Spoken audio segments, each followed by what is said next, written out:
My name is Stephen Henry Madoff. I am the founding chair of the Master's Program in Curatorial Practice at the School of Visual Arts in New York City.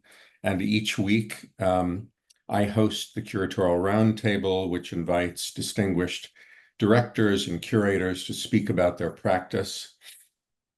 And this week, I'm happy to have Enrique Juncosa with us. Enrique is a Spanish poet, writer, museum director, formerly, and a prolific curator.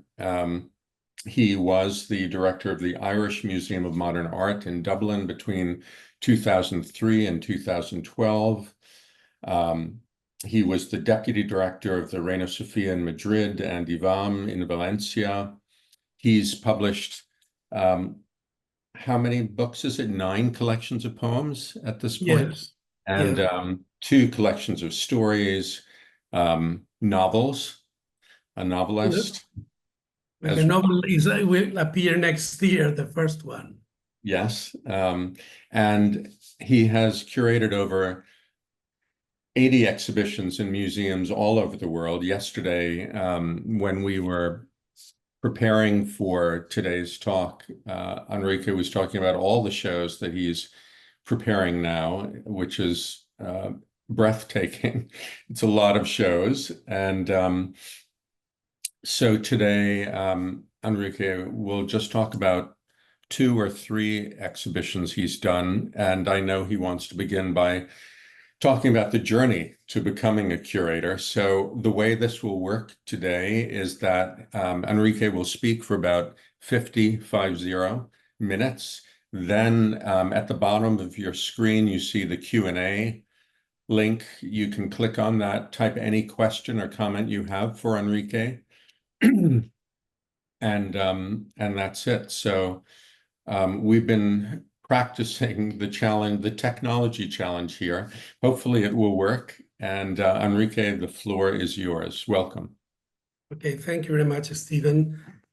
And as you said, I'd like to explain a little bit how I became a curator, because it was not the usual way, you know. But the thing was that I started writing poetry quite young, and then when I went to university, I chose to study English literature because it was what interested me more. But in the first year of the university, the second, we had a very good teacher of history of art, and we still were using slides. And I remember she was putting slides in the class, and we have to write about the image. And I could write 3 or 4 pages very easily. For the other people in the class decided this is so boring. We could able to see a Tapies or a Mondrian and didn't know what to say. And then I realized I was very interested in that. And then at that moment, I went to university from 79 to 84. It was a very optimistic moment in Spain after Franco died. And most of the newspapers had very long art supplements and literary supplements. So El País is the main newspaper that had every Friday like 12 pages, and even a smaller newspaper. So a friend of mine who was also a poet became the editor of these pages for a Mallorca newspaper. And I was already living in London, so I could write every week a very long article. And I discovered by doing that you will get free catalogs in the press views. So it was a way of learning to write about art, because I was writing an article every week. And because I had to do that, I had to read the catalogs. So from that one, when I went back to Spain in 92, I had worked in an art gallery in London as well. I thought I wanted to curate shows. And I was very lucky because there was an artist, a British artist, who I checked and lived part of the year in Ibiza, which is another island next to Mallorca. So this was Barry Flanagan, and I offered to do a show of his work to La Caixa, which is a bank in Barcelona, who has a very big collection of contemporary art. And at the moment, the director of La Caixa was an American that was retired called Thomas Messer, who had been in the Guggenheim. And as it happened, when I went to talk to him, I called him. He was very courageous because I wasn't a curator or anything. He told me he had discovered Barry Flanagan in an exhibition in the Guggenheim in the late 60s, and he had put it there. So he was really happy somehow that we were going to do Barry Flanagan. So he gave me the job. I wasn't even sure what I had to do. But then I managed to tour the show to France, the Musée des Beaux-Arts in Nantes. And then I have noticed that this curator, Catherine Lampert, we became very good friends eventually. She was the director of the Whitechapel and have written on Barry Flanagan a lot. So I asked her to write a text. She said she wouldn't write another text because she had written a lot, but asked me to see her when I was in London. So I offered her a retrospective of Miquel Barceló before my Barry Flanagan show had opened. You see, I was curated for 2 museums, but they never opened. And she agreed. You know, so suddenly my second show was in the Whitechapel in London, and then I went to Spain, and then La Caixa asked me to do another one. So I started making shows very quickly. And by 98, I was asked to be deputy director of IBAM because of the shows I made. They have toured to Germany, the UK, or France, and Norway, and other places. No? So I think that's what I said. I think I was quite lucky because I had a career that is strange, but it started very big, working on big museums. No? But then during that time, the show I did with Barcelona, the Whitechapel, was also very important for me because he's also from Mallorca. We met when I was 15, so it's almost before art. And he became very successful as well. Although he was a Francophile, I went to Paris and I went to London. No? But we've been working together very often, and I curated other shows of his in the Reina Sofia, in the Venice Biennale, in Dublin, now recently touring for Japanese museums. And now this month I opened a small exhibition in Cologne in a church there. No?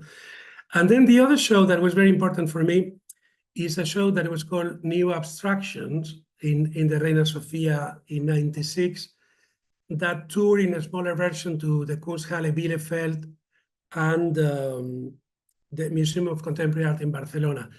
And this show was a very ambitious show. They had about 50 very large paintings, and they were all about post-minimal abstraction, no? And they will have all different artists like Sean Scully or Gerhard Richter or Kirkeby or Terry Winters.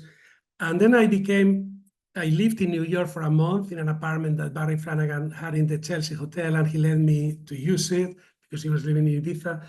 And then I met a lot of abstract painters that I wrote about them very often, no? Like Philip Taft as well, or Terry Winters and that. And now I've written on Peter Hallis. It's a continuation of that, no? But then when I was in IBAM, I was there for a very short time, like about 2.5 years or something like that. Then the director of IBAM was appointed director of the Reina Sofia, and he asked me to move with him. So I went there, and I did different things, including the first big show, Francis Alice, that toured in many European countries. But also I did that I thought it was quite something to talk about, a retrospective of an Indian artist called Bhupen Thakkar, that he traveled to Manchester. But when I did that, I think it was the first exhibition of an Indian artist in a regular European museum. By regular, I mean they would be normally shown in museums called Museum of the Cultures of the World, this kind of thing. No? And I remember when I visited Bhupen in India, I told him I was doing a book, and I became quite well known in India only for that, and I worked with other artists later. No? And because of the time in Madrid, I was asked to apply for the Irish Museum of Modern Art in Dublin through friends I have met in London that they were in the board or whatever. And first I said no, because I just had started in Madrid. But 1 year later, they still were looking for a director. And I thought, I'll just try. So I never think I should have done it. And then unexpectedly, I got the job and I went there. It was a different museum. The Reina Sofia has a big audience. The museum in Dublin was small. But I think I managed to do quite an ambitious program with many exhibitions. We were touring most of the exhibitions. We won many awards for best publications. And I continued doing artists from Asia, Latin America, and even Africa as well.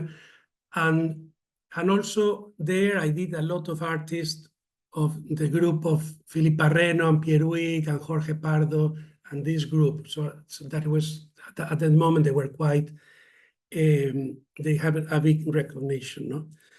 But anyway, after I was in Dublin for a very long time, I did there all sorts of shows. I did very young artists, but also suddenly I did Lucian Freud or Diego Rivera and Frida Kahlo or Georgia O'Keeffe, smaller shows, or Calder and Miró. But it made the museum very popular and had a very big audience. And when I was there, though, I first felt the need to start writing fiction. Before, I only had published poetry and essays. And I thought, I'm becoming 50, so I will be too old. I should do this. So I gave up. When I gave up, they asked me to direct the National Gallery and the IMA to keep me there. But even if it was very difficult, I left. And then suddenly I was living in Ibiza in the middle of nowhere, and I didn't have any money to travel or to do things. But I started making smaller shows again. And suddenly in 2018, I had a big breakthrough with two of the exhibitions I'm going to speak now. One was the exhibition of Joan Miró, and the other is this exhibition called Black Light. That was an ambitious group show of something a bit not mainstream things, no? But the Miró show it was done by the Guggenheim. What happened was I tried to curate shows for the Guggenheim in the past, and it took me 5 years to get a show there. The first I was trying to do was an Ellsworth Kelly, and Guggenheim told me yes, but then Ellsworth Kelly said no. He had really bad reviews when he showed in the Guggenheim in New York, and he didn't want to show with them. So 2 years later, I offered them to do a retrospective of Agnes Martin. I spoke with Douglas Baxter in Pace Gallery. He told me that it will be fine. And then I went to Bilbao and they agreed again. And I called Douglas Baxter from the parking lot in Bilbao. And he told me, oh, I just forgot, because there is a plan to do an Agnes Martin show in the Guggenheim in New York, but in Bilbao, they didn't know with the date. So that collapsed again. But then I did a show with a Portuguese younger artist called Joana Vasconcelos that was incredibly successful. She's a very popular artist. And they asked me to do another show, and I told them I will do an exhibition about soft sculpture. But they were asking me, what are you doing now? And I was trying to tell everything I was doing. And I told them I was doing Miró for the museum in Lugano in Switzerland. So they said, oh, why don't we do Miró? We never done Miró, and we should do it. It's a Spanish artist after all. And the soft sculpture you can do some other time. So I was a bit annoyed because I already was doing Miró and I wanted to do the soft sculpture show. But then it became very good because this was during the coronavirus. Then Lugano didn't have money to do the show and they canceled. So Bilbao took over, no? But it was a very difficult show to do because it was just still during the coronavirus. So the museum in Bilbao told me to only request loans within Europe. I got away because some of the paintings were in the Guggenheim in New York to say, can I bring things from New York? Since we're already bringing 3 major works. But then, for example, MoMA, they didn't have even a staff to process loans, so they said they couldn't lend. So it was very difficult we got at the end 80 works. That was about the thing. I concentrated on the 20s and the 30s, which I think is the most a spectacular time for Miró, and there's plenty of different ideas. And but this proved difficult because a lot of the works were frail, and it was really hard to get the loans. And is in a project like that, what happens is that you have an idea which is completely organized, but then you are missing 2 or 3 major works that were central in your discourse. Anyway, you can use the catalog with reproductions that you don't have, but I'm going to show that we divided the spaces in Bilbao, they're very large and very high. So what I did is to paint after 4 meters, each wall in a sort of coffee and milk cappuccino color. So you make it lower. And we did like an introduction room, and then a room dedicated to the 20s and another to the 30s that was extended to 45, but Miró didn't paint anything from 41 to 45, no? But I'm going to show a PowerPoint. I don't have photographs of the installation. Can you see that? Yes. Yeah, sorry. As you can see, the dates from the title is 1920 was the first trip to Miró to Paris. And then I closed it it could close in 41 when he made the constellations. But in 1945, he made a series of paintings on white backgrounds, which I think are very important, and they're a continuation of the constellations. And they didn't have much literature about them, so I thought it was good to include them. No? And so the exhibition started with this work from 17 and 1918. Miró's first show was in 1918 in Barcelona, but I show this as an introduction to show that in these very early moments of his career, he was still painting still lifes, portraits, and landscapes. And so the change that happened in 23, 24, it was very radical. No, this is still life with this Nord-Sud was the name of a magazine published by Pierre Reverdy, the French poet, friend of Picasso, and associated to the Cubist movement. No, but I like to include this one because it's a moment of all of the news about the avant-garde in Paris he was seeing through magazines. No, then he made these landscapes. This is also the collection of the Guggenheim in New York. I thought it was interesting to see how the bottom part of the painting, it looks almost like a Frankstella or like an abstract work, and it relates to this awareness of the avant-garde in Paris, and the village itself, it looks like made out of cubes, no? So he was interested in Fauvism because of these colors and cubism, and there was a very good gallery in Barcelona, Dalmau, that in 18 already did a cubist show. And in Barcelona during the First World War, some important artists moved there, including Marcel Duchamp, Picabia, and the Delaunay, no? And Miró met all of them. And there was this really active avant-garde group in Barcelona, no? In 1917, they show Parade, the ballet, with music by Erik Satie and choreography of Diaghilev, and costumes and sets by Cocteau and Picasso. And it was a big scandal in Barcelona, and Miró was in the theater as well. No? And then this is the portraits. These two were bought by Picasso, and they were kept in his collection forever. So they're now in the Picasso Museum in Paris. And one is a Spanish dancer, which is a subject that Miró painted in many different ways. And the other is very interesting because self-portrait, people think that it is influenced by the Romanesque art in Catalonia. There are all of these chairs with frescoes. But the most interesting thing is that the jacket that he's wearing, in one side, in the left, it looks like a cubist composition. And in the right, which it will mean Paris, it looks like tilled earth, like agriculture, these lines that we've seen. So it's a combination of the rural and local in Barcelona and the international avant-garde thing in Paris, no?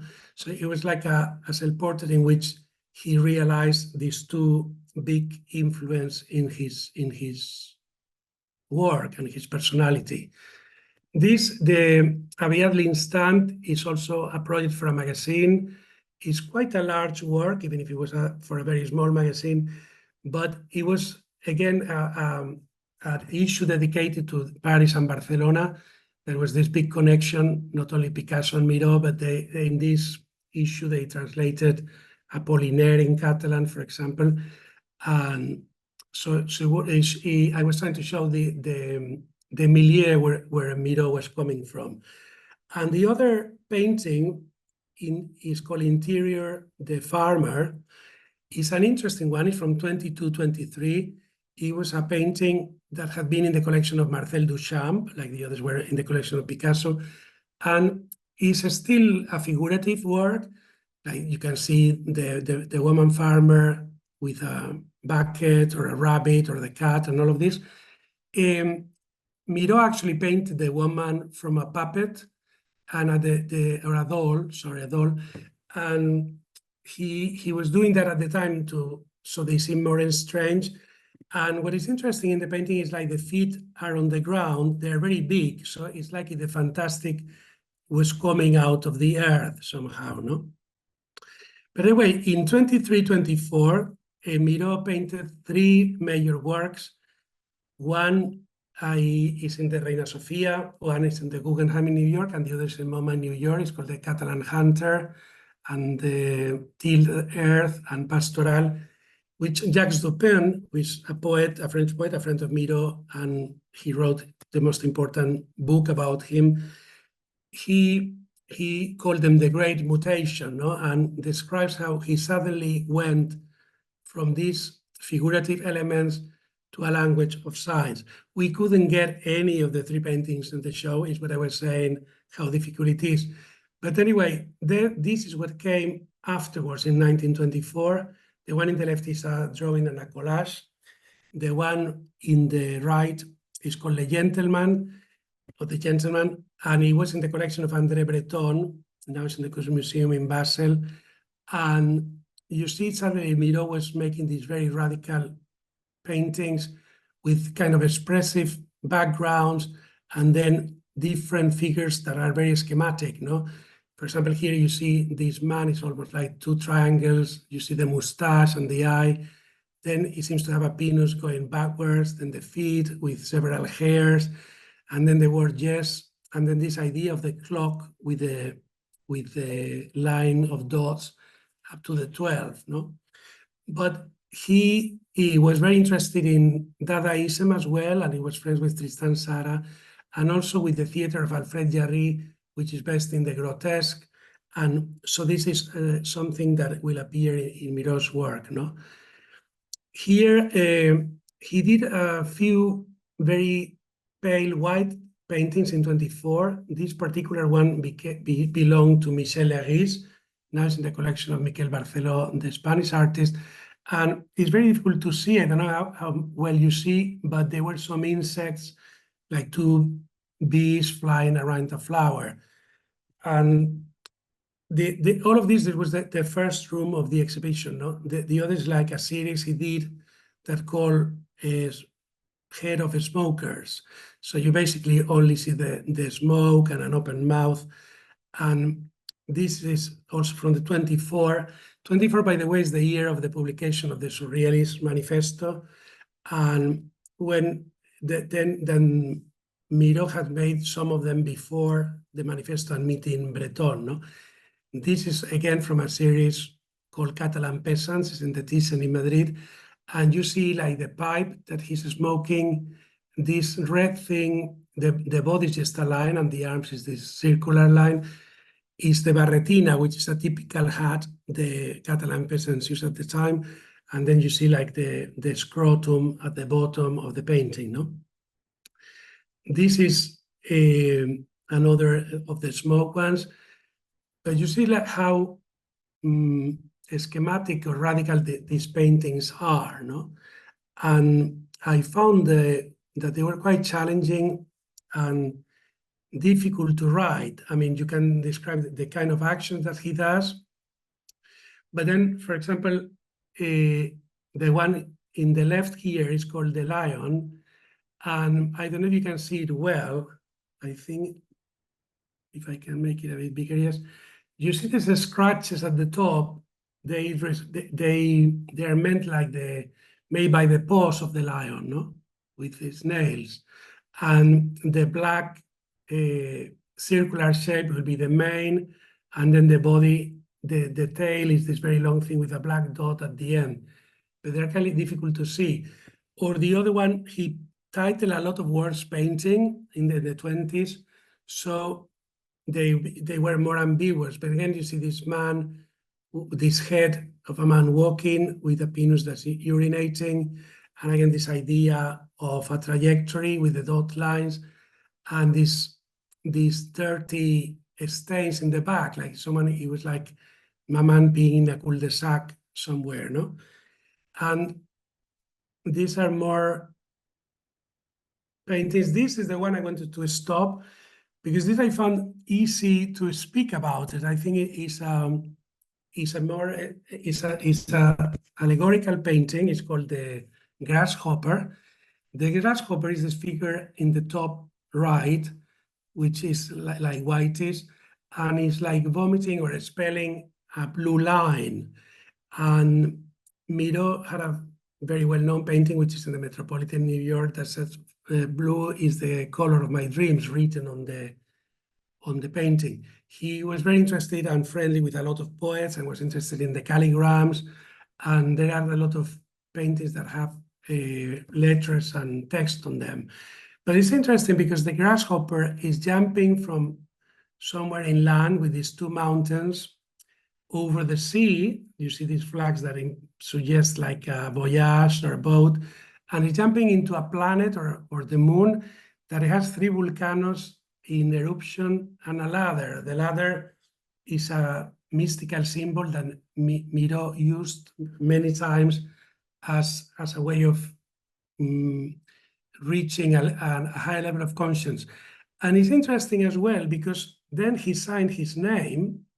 You can see the J in the corner, in the left corner, Joan. The O is farther up, and then it says An, and then Anem Miro. No? So he is signing and the landscape. So I think it's a painting about inspiration and this leap up into this ladder and this eruption.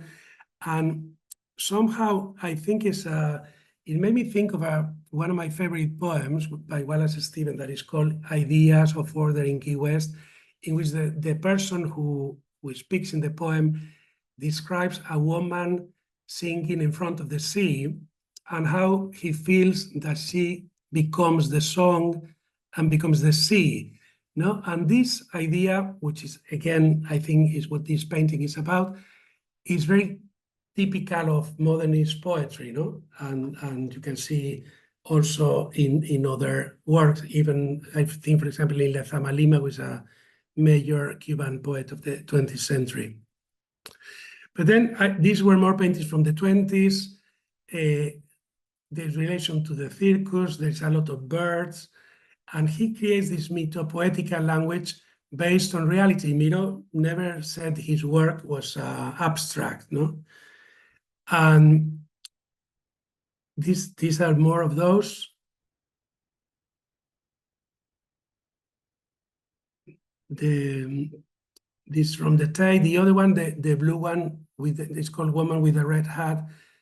He used to belong to Rembrandt. He was sold for 40 million, which I think is still the most expensive painting of Miro. Then he painted these very powerful landscapes in 1927, and that they have animals in them, like totemic forces of nature. And here he has a ladder again, no? And he was talking about escape a lot. And he made also this group of small white paintings in 27.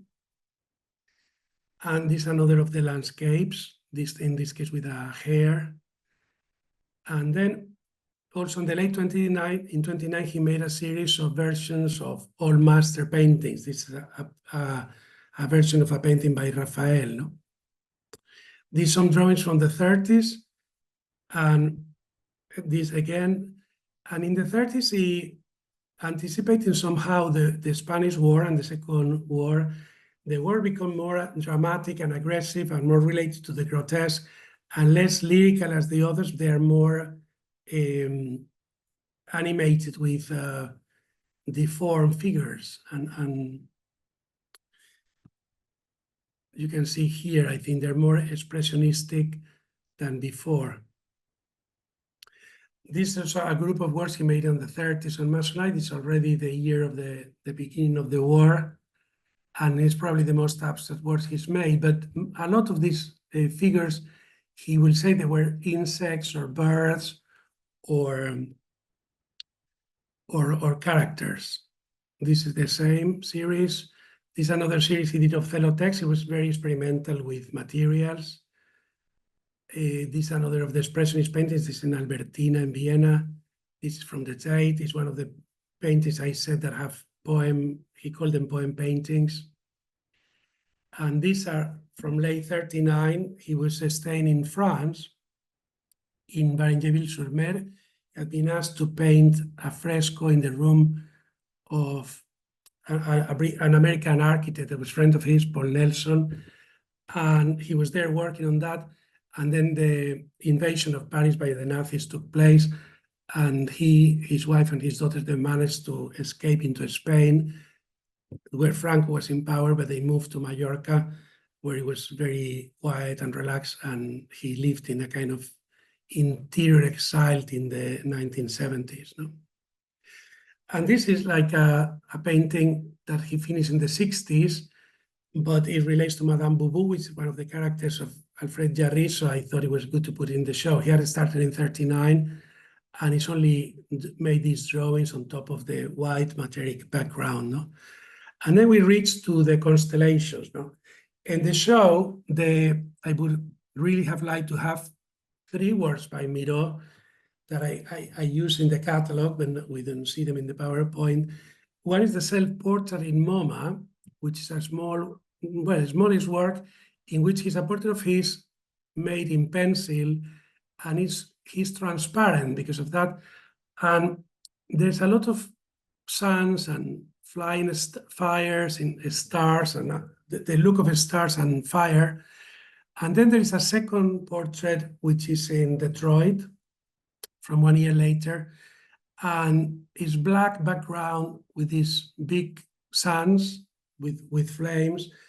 And I think they're very visionary and they're self-portraits. And the following thing is the constellations.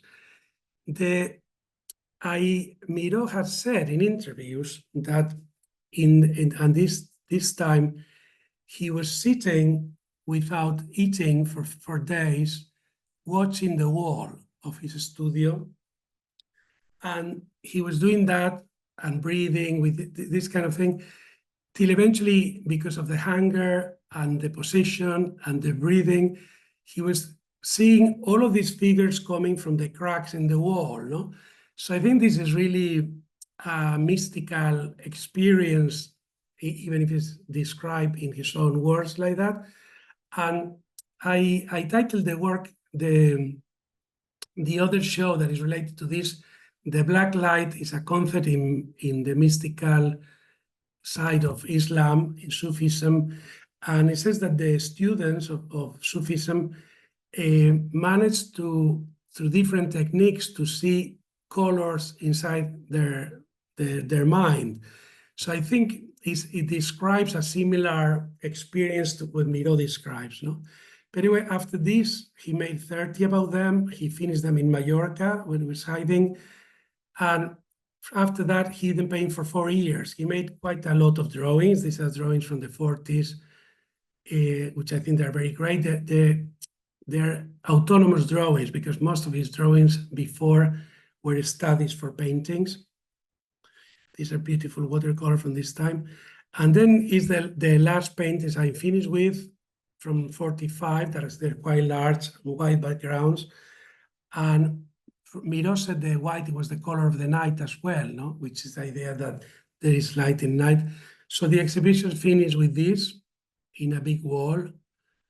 And then he started in 45 to make some ceramics, and I put some just to show that. And I closed the exhibition with this, which was a bit later from 47, but it was available and was a freeze for the International Exhibition of Surrealism in Paris that year, no? So that was the show. Great. Yeah, obviously I can take that down. So do you want to talk about the Barceló, or do you want to go to black light? What do you think? Well, we have only about 20 minutes. Okay. So yeah, so I think I do very quickly the Barceló, just images, because it's the only images of the exhibition, but there was a totally the opposite of the Miró project. The La Pedrera, which is the Gaudí building, asked me to do a show of Miquel Barceló. And it was difficult to do. I only have images like that, but I'll show, because this is the building. It's a very famous building by Gaudí. The exhibition is on the first floor in the right from the main door. And they make exhibitions here, but the ceilings are very low. Barceló paintings are very big. So I suggested them to do an exhibition only on his ceramics with a few paintings. They were reluctant to do that because a lot of people still think or that ceramic is a minor art form. But I thought it went very well with the organic shapes of the building, no? But what I said was very difficult is Barceló started making ceramics in the mid-50s. He used to work in Mali, West Africa. He said there was a moment it was very, very windy, he couldn't paint, so he started working with ceramics. Anyway, he's made so far 3,800 of them, and a lot of them are in his possession. So just to choose from that was an enormous amount of work. And what I tried to do is to make some order, no? So we built some walls, but we opened many others. So it's the first time I saw the space lit, because it has this big window, so it was very beautiful light. And we painted some walls with different colors to make it more varied, and beside these tables, they're iron with a sort of conglomerate wood. And this is the group of ceramics, belongs to the group of ceramics he did in Mali. Most of them broke, they also shrink. They are portraits of his friends, but also he was using skulls and things like that, no? And roots and things from nature. So after Mali, he went back to Mallorca and started working with ceramists there, and they're still quite basic, no? But anyway, I made other groups. He went to study to work in Italy, then in France. They did a project in the cathedral. They also had a problem. The space is the floor is black. We have this black carpet, no? But you see that the windows were open, no? But anyway, so I ordered and made the ceramics in groups, and also choose things for the wall. He has a lot. They have these subjects. But anyway, he's a major departure for his work, and he made a huge mural in the cathedral in Mallorca, which is like 60 meters tall, and it's like a big collage, and it's become now a major part of his work, no? Anyway, I just want to show you some images so you see the installation, no? And I was looking for some of the projects for the cathedral. But anyway, I think you can see what the show was, but I think it worked well in the sense that it was very well ordered. All of the groups were different and explained of the preoccupations of each time. There were a couple of films as well, because he did a big performance that was staged in many countries, including in New York. And there were also some notebooks and things like that. Yeah. But that's more or less the show. I really wanted to speak about the other show, if we have a little bit more time, because it was interesting curatorial decisions. I think you've seen the catalog. This show that happened at the same time as the Vasconcelos, this is 2018. The Barcelos 23 and the Ceramics, sorry, the Mirrors 23, the Ceramics 24. This show is the one that made me sort of very visible again in the Spanish art scene, and after that I was getting a lot of work. But I thought I want to do an exhibition about the mystical experience to understand what it was. And I had the catalog of a very important show that was done in LA called The Spiritual in Art. And then I noticed that quite a lot of the artists that I'm friends with or I work with, like Francesco Clemente or Terry Winters or Philip Taft, they were all interested in these issues as well, no? So this space is not a museum, it's like a cultural center. They do all sorts of shows. It was the only venue that agreed to do this show. A lot of museums, they will tell me, oh, this is all about charlatans. So I didn't think it was a serious one. But I tried to do a very serious show and very rational show about things that we can describe as irrational, no? But it had a new shape, like an U of the 3 equal segments. So I did the 50s to the 60s and 70s in one side, 80s and 90s in one side, and 2000 at the end, no? And it a show that was created as a small shows, like it was a chain of shows. They were separated.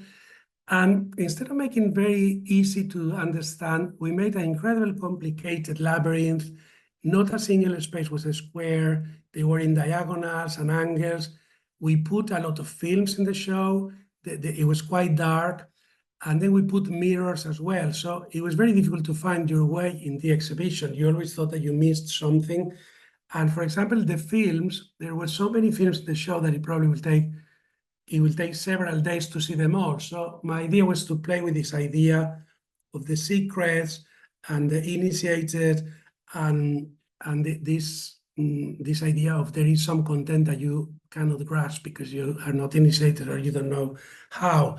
But we started with the abstract films of Harry Smith and Jordan Belson with Bruce Conner. They were in San Francisco and they did all of these spiritual, pre-Buddhist and countercultural things. We presented a Robert Frank film of Harry Smith that was never been shown before.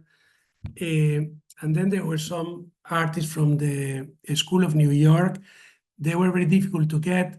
And for example, there was a Rothko in a university in Spain that it was a Catholic university. When I told them that the show had black magic and things like that, they wouldn't lend the painting.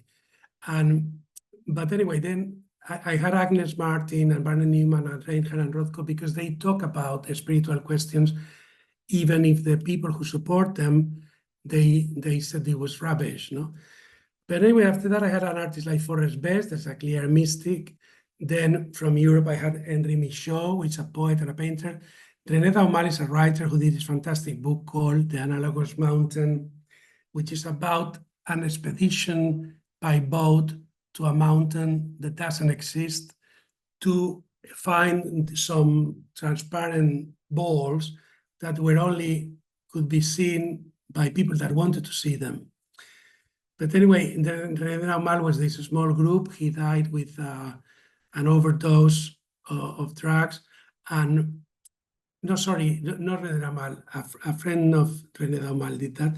But they're precursors of a counterculture and surrealism as well, no? Then I had Antonio Tapis and Joan Pons from Spain, After that, they had the film of Kenneth Anger. I had a lot of documents by Aleister Crowley, then another room with Rudolf Steiner, the Theosophist, and Joseph Beuys. That was very fascinating at his work. Then Gyson and Burroughs that had the Dream Machine, and then a group of these artists from the 70s, no? Like Wallace Berman or Jess or Cameron. There was a film about this shaman from Mexico, Maria Sabina, that was a figure that became very famous during the hippie time. Then an artist from Catalonia, Thus, that became, he was claims that he was born in another planet. Sunrise, the same case, he's the jazz musician. He had a secret society. In the exhibition, we had a lot of documents by him, including his annotated Madame Blavatsky book, and then an experimental film, Niblock film about him. But I wanted to show the influence also in jazz and rock music and in comic and that, no? Then I had Joan Jonas, for example, and it's interesting because the gallery wouldn't want to participate in the show. I managed to get Jonas' email, and she wrote me back and said she will give me whatever I want, because the gallery, they claim for an enormous fee. So sometimes it's very good to speak with the artist directly, no? And Jonas told me that all of the subjects in the show were very important for her, so I was very happy to do that. And then I have then the contemporary artists. There's this artist from France called Tania Murad that now makes political art. But in the 60s, she was in India and then created these meditation rooms that they were, and she plays electronic music and to get into trance states. No? Then I had Clemente, Francesco Clemente, with his tarot, and he's always very interested in that. Then another Italian artist, which is very intriguing, called Gino de Domenicis, who make invisible sculptures, and we have one of those. So they are called cube or cone or sphere, and there is nothing, not just a label about. And then Wolfgang Leitz is a German artist who's been in India, and he also makes works influenced by Buddhism. I have Philip Taft that had the psychedelic paintings, or Fred Tomaselli, also interested in psychedelia.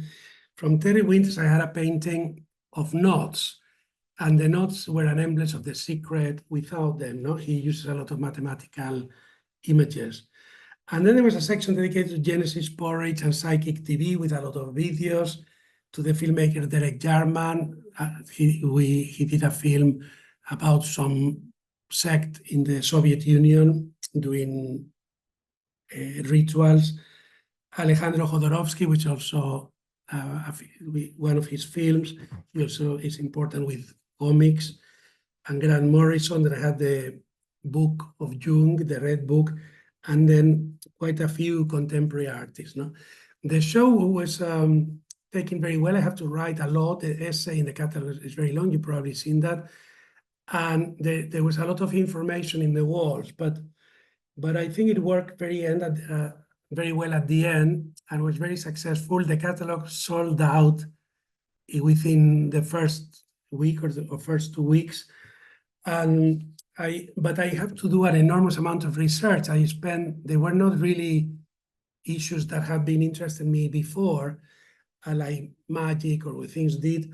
So I had to read a lot of authors like Colin Wilson or Robert Fraser or Robert Graves, Jung, Elia de Corbin. And I spent about 4 months reading about that, and I had a big library at the end. And it's strange because in none of the books, they explain the techniques to get there, so it's always like a secret thing, no? But basically, I thought that a lot of the mystical experience is repeated. It seems that it happens to people unexpectedly, like if it was like an epileptical attack, and it's related to epilepsy apparently, and then people try to have the same experience, that is an experience of total happiness while one cry and seems to understand everything. And in Christian mystics and in Islam and Judaism, they called that a direct experience of God.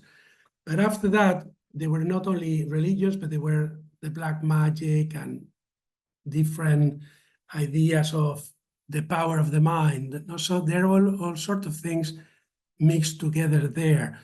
But I think that the show had a lot of material that was not very well known, and it became very intriguing. And as I said, it was very successful everywhere.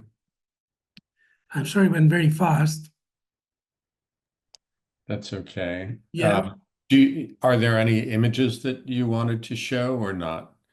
Of this, I don't have, the catalog doesn't really represent well the exhibition because there were so many other works, many documents, but this is like a portrait of Harriet Smith by Allen Ginsberg, some of the drawings by them. You see that? Yeah. Okay. This is the Harriet Smith and Jordan Belson material, no? And that's the film by Robert Frank that was discovered and prepared by Raymond Foy, no? Who helped me a lot, by the way. This is a Barnett Newman in the show. That was from IBAM. This is Reinhardt and Rothko that we didn't get at the end because of the subject of the exhibition. This is Agnes Martins that are in Barcelona. But Agnes Martin, I thought it was very interesting because I read that she put these very poetic titles that are a bit Miro-esque, like The Golden Bird on the Prairie, and the dealer in New York was said, Untitled number 22, because they want to see her as a minimalist artist. No? And this is Forrest Bess, that is an artist I really like. And these were coming from the Museum of Contemporary in Chicago. He made these mystical landscapes. He had a strange life. I don't know if you know about that. He was obsessed with the idea of the hermaphrodite as someone that will live forever. And he himself cut his sexual organs and died with this action. No? But he was a fisherman and corresponded Jung and made these very small paintings that they were very, the first time I saw them was in a Whitney Biennale in a room, and that was the participation of Robert Gober, that he had made a selection of Forrest Bess. And now it's been more popular. No? This is the works of Michaud. This is a poet from the 50s and 60s. He also experimented with drugs. They took mescaline, and he made mescaline drawings that are there's here, and also made a film about after taking the drug. No, and I use Tapies because Tapies is very interesting in spiritual things. This is the cover of a book, so the idea of the secret and the content. And the other is he uses a lot of hieroglyphs, again, like it is like a coded language, no. And the very early Tapies, this figure, it emanated light. It seemed to me like a spiritual image as well. No, he had big depressions at the time when he was young, and the very early works, they are this kind of works. No? This is another artist friend of Tapies from the Tao El Set group, who made a lot of works called Hallucinations. No. Which feel Miro-like in a way, no? Yes, yes. They were followers of Miro as well. This is from a Kenneth Anger film, Lucifer Rising. And then I got a lot of drawings by Aleister Crowley. I found in New York the person who is the head of the Otto, which is this secret sect. He's a musician with Psychic TV, and he had all of these works there, and he lent me a lot of material. He published a lot of things, so we had a lot of books by Aleister Crowley. No? It was a big influence in rock musicians from Led Zeppelin to the Beatles. No? Then I did a room with Beuys and Rudolf Steiner.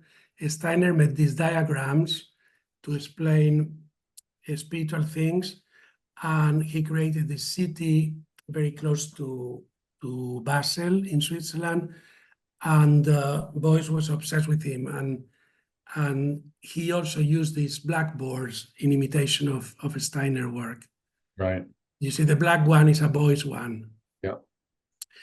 And then there was, of course, Brian Gyson, the Dream Machine, and his collaborations with William Burroughs, who also was a painter at the end. But he was very interested in esoteric subjects. And then I had another space with different artists like Bruce Conner, he was the same group of Harry Smith and Belson, but also this portrait of Kenneth Anger by Wallace Berman, or this is by Jess, who was the partner of Robert Duncan, a poet who was also very interested in esoteric issues. Cameron, who was this witch, and we have the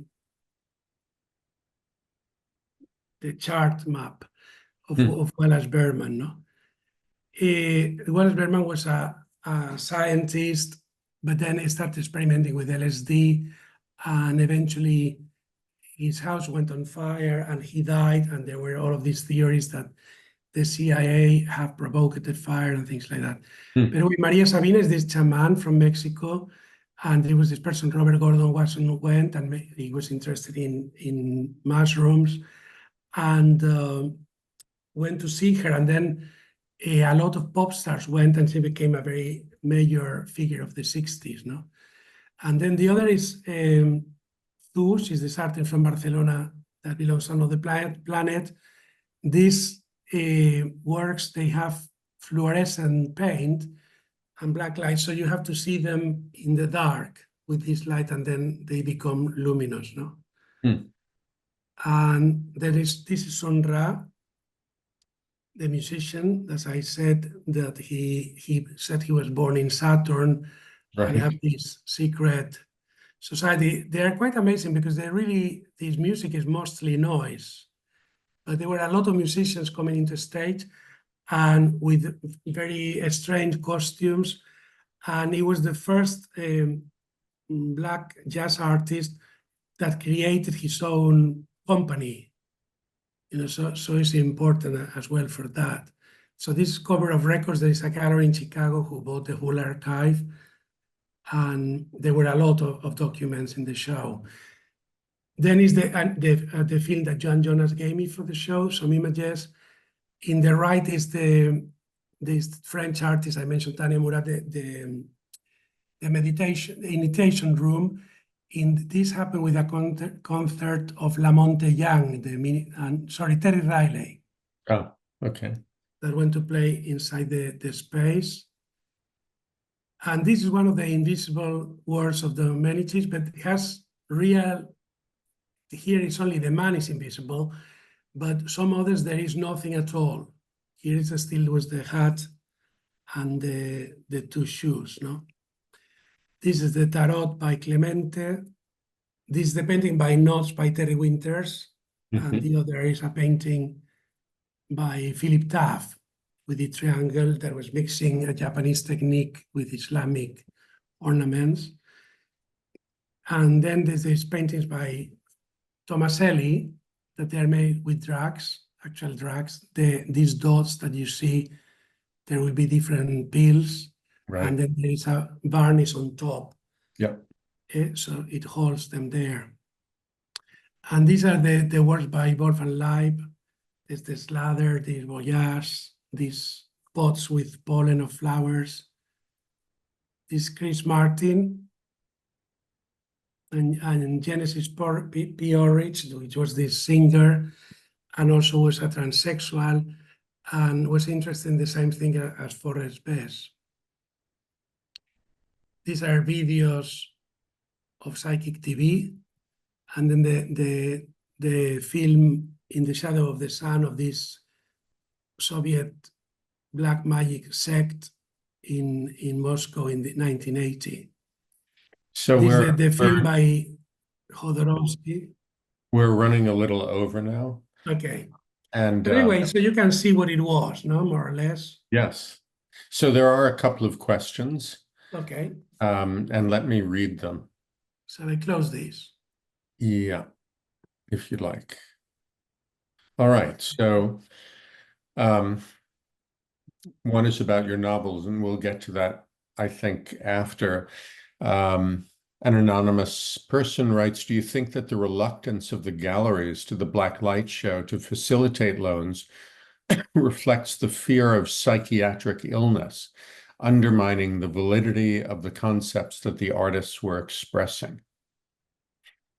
I don't know. I think is that the difficulty was to get Rothko and Barnett Newman these works because the venue, the Centro de Cultura Contemporánea in Barcelona, is not a major museum, has no collection, and they may do shows about Stanley Kubrick or artificial intelligence or about the global crisis. So it was already an unusual venue. And then I think they didn't like the idea that I was mixing regular religion with with other things, but I think they were all related somehow because they're talking about things that they don't exist or they don't exist that easily, that they exist for some people. No? But the same I offered the show to museums in London and Paris, and nobody wanted the show.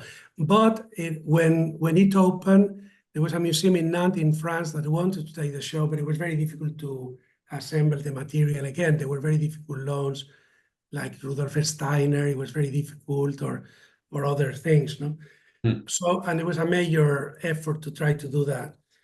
But I don't know. I think it's an interesting show because even in Spain, it was the situation like Tapies was very interesting in the spiritual things, but I think the United States people are more open to that because there were a lot of people that went from minority religions and things like that. But in Spain, 90% of the population or 99% is Catholic, so they thought the exhibition was awkward as well. No, I remember that the director of the museum that asked me to do the project left. So the new person, during the press conference, he started attacking the exhibition, saying that he was the director of a rational institution. You know, I just thought, well, I just showing, it was an exhibition about art. It was not about black magic. So I think I chose artists that were influenced by these ideas or referring to them, but it was about film and photographs and paintings, and so I thought it was a quite understandable exhibition. No? So the next question, also relating to this. Now drug laws appear to be changing globally, first with the legalization of cannabis in countries such as the US.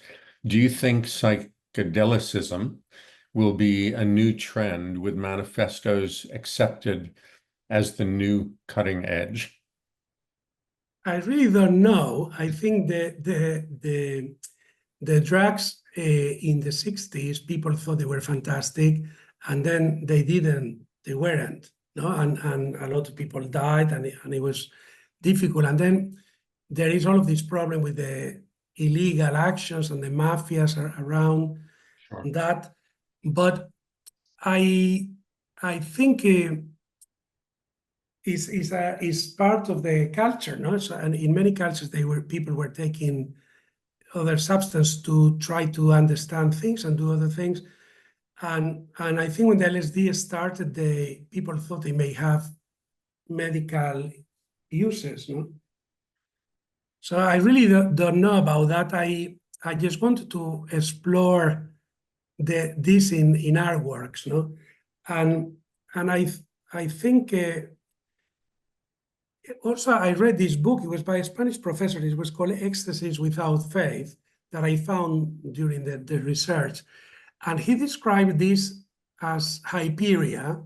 And he said that it's something that happens mainly to mad people, to epileptical people, or to artists, no? And he said that the deja vu, for example, is a kind of epileptical thing, and the mystical experience as well, that is a medical thing that happened, that the two sides of the brain function simultaneously. And then you see this light everywhere and you are in touch with the divinity. And this is it happened. And then when you read Jung, for example, or Corbin, they said that even if you believe this is happening for you, happens. Sure. You know, so it's complicated, the whole thing. Yeah. But when I was doing the show, I got the most weird contacts with people. One person working in the Museum of Contemporary Art in the galleries came to see me and said he wanted to talk to me. And then she told me that she was very friendly with the Virgin Mary, that she appeared to her every week. I just thought, Okay. so I was getting reactions like that. So, but still, I think there is a lot of major artists like Munch, Kandinsky, Mondrian, Miro, or Schoenberg, the composer, Scriabin. And before that, Hilma af Klint. Yeah, or Pessoa, the Yates. There's a lot of major people that were interested in this, no? Yeah. So the last question is, what are you writing about in your novels? Is art part of it? It is. Well, I published 2 collections of stories. In some of them, I talk about real characters. And for example, in the new book, there is a story about Nietzsche and another about D'Annunzio. And in the first book, there was a story about James Baldwin or Somerset Maugham or Miro, actually. But others are invented one. And then the novel I'm publishing now is a big melodrama. I was thinking in Douglas Sirk, and I wanted to write something that had nothing to do with me because the other things did. And I heard this story about a Spanish very famous writer who was gay and was living with her partner, his partner that was older than him, and his mother. And they lived together for 10 years. But one day he arrives home and the mother and the boyfriend tell him, "We've fallen in love, you must leave." So he lost his lover, his house, and his mother. So I converted this into something else. It's only 3 women, but I made a big melodrama about that. Okay. All right. Well, with that, we'll finish the public session. Oh, I'm seeing there's one more question. Okay. Curator, how do you go about choosing works for an exhibition? Does it have to do with artworks pertaining to the theme of the exhibition, or does the artist and their long-term practice matter a lot? I think if you do a one-person show, I'll try to explain what he does, no? But you may emphasize some periods as well. But they will not be. I think it will be more important the work than my ideas for that. Of course, when you do a group show, it's different, no? Because it's something else, no? And then you choose them because of the ideas. But if you're making a retrospective of an artist, you just choose the best examples of his work, I think. But of course, even then, you have an idea about that artist, and the way that you organize the show, etc., also reflects your perception, your interpretation to a degree, no? Yes, I agree. Yeah. Okay, so with that, let's finish this public session. Thank you so much, Enrique, and we'll see you just with the students on the other link. Okay. All right. Well, Bye. thank you very much. Thank you. Bye. Bye-bye.